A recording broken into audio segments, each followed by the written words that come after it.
All right, welcome back. You're watching The Insight, where Truth has a new address.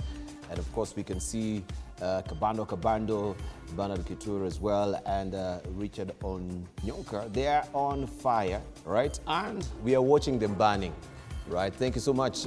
How do you finish, Kabando? You know, we went for a short break. Can you finish, then we give it to Bernard Kitur? If they want to talk about CDF, why they wakadebate huko?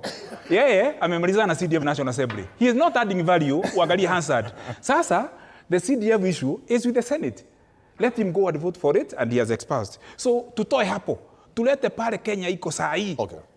Yeah. Thank you. All right. Bernard Kitur, you wanted to on what Honorable Richard Onyonka had said? Thank you very much. Thank you very much for this. I had deep respect for my colleague here, but I would have really thought that, because many Kenyans watch him, many of us also used to look at him as a mentor, but I'm really surprised today.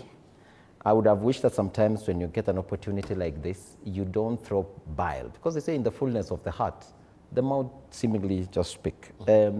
Having this level of bitterness and pain does not give you an opportunity to be able to look at things objectively. That even the good things that is being done within the country, you cannot be able to see, because you are just full in your head of anything negative, anything. We cannot have an objective conversation, and let's not have also emotions running.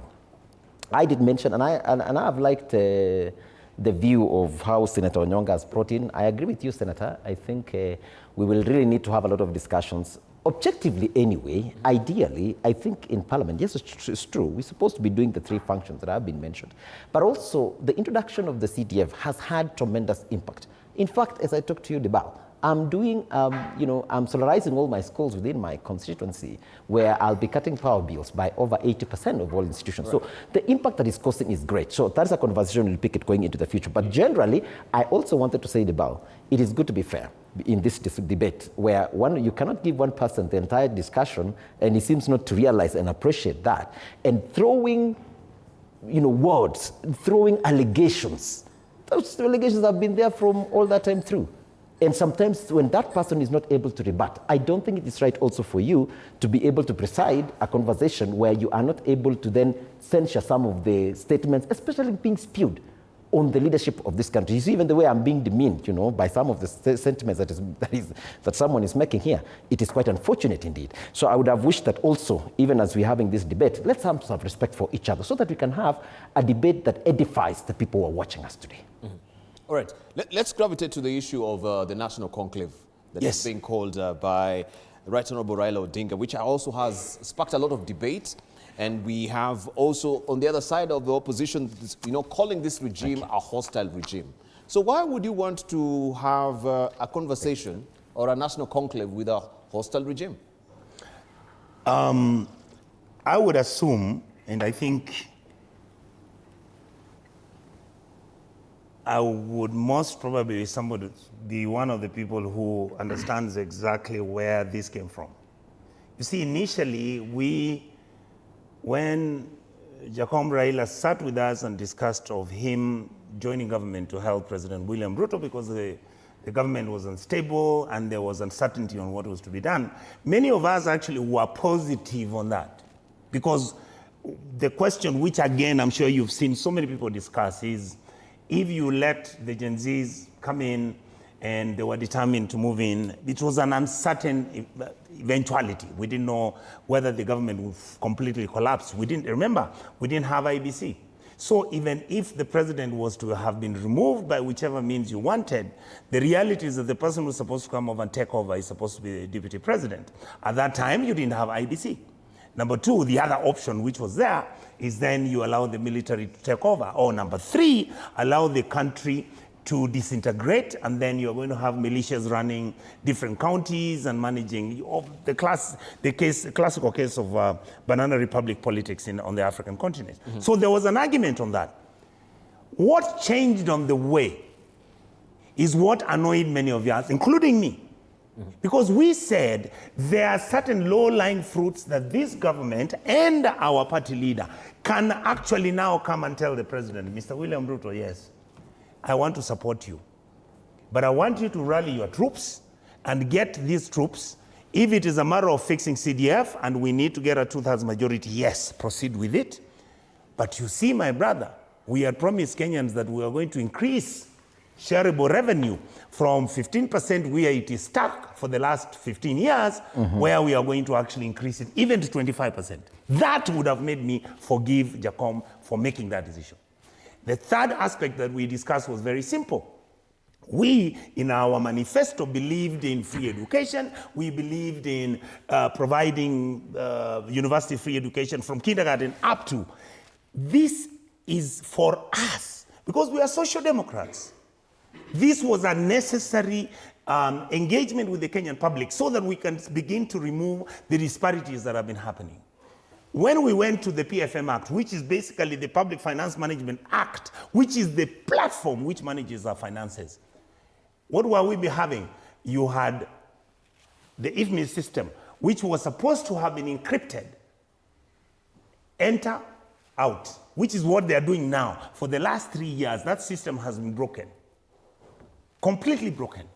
Where money that is supposed to be paid according to what the law says, including contractors, including some of them who have been having pending bills for 10 years. Many of them have been killing themselves because the debts basically wiped out everything. The governors came in, compromised this system where they bring their cousins, friends, and whatever who's running these county jobs, and they are paid when the people who worked 10 years ago, 6 years ago, 9 years ago have not been paid.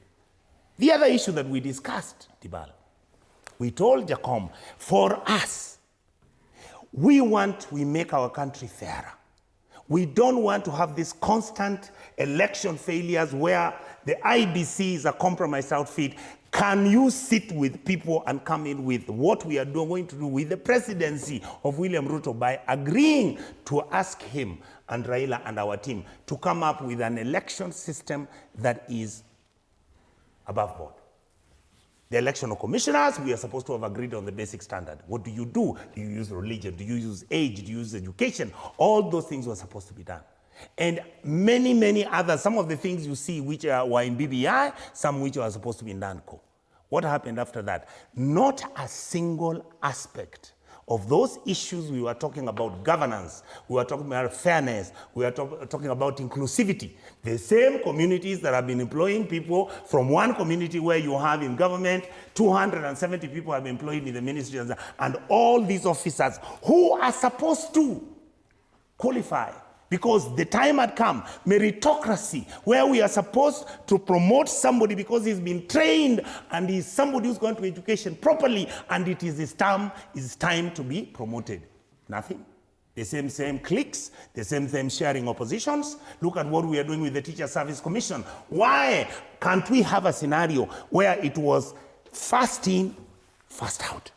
Now, those who have the money are the ones who will go and buy positions from TSC, buy positions with the police, buy positions from Kenya Army. Is that the country that we want? No. These are the things which you don't need to change the law. Kabando has said it. And if you needed to change the law, why can't you change it since now both governments are working together? Nothing happened. Transactions were held. People negotiated deals. They finished that transaction. And for me, I say this with a lot of humility to my party leader. The fact that the projects which the national government of President William Ruto was intending to do were deliberately targeted for the community of Nyanza, who historically had been marginalized. We understand that. By him being ring-fenced as a Luo leader, it destroyed him. It removed the credibility that he had held for 50 years. And for me, this discussion on how we are going to discuss and figure out how to fix Kenya is a waste of state resources, is a waste of time, because we know what is broken with Kenya, and it can be taken to the National Assembly, and it can be fixed, and this country can get back to the center, because now we are running this country on the right as if the center bolt is broken. It has to come back to the center so that the country moves in together, so that those issues of inclusivity, good governance, and management of state resources, Kenyans must fear stealing state resources. Right now, they don't fear stealing the resources. They fear being caught. because they're stealing between 50, 100, 30, 40. We know who collects the money, where they get briefcases. You remember the Dibal, I know many have forgotten that the airport we were having was going to be sold.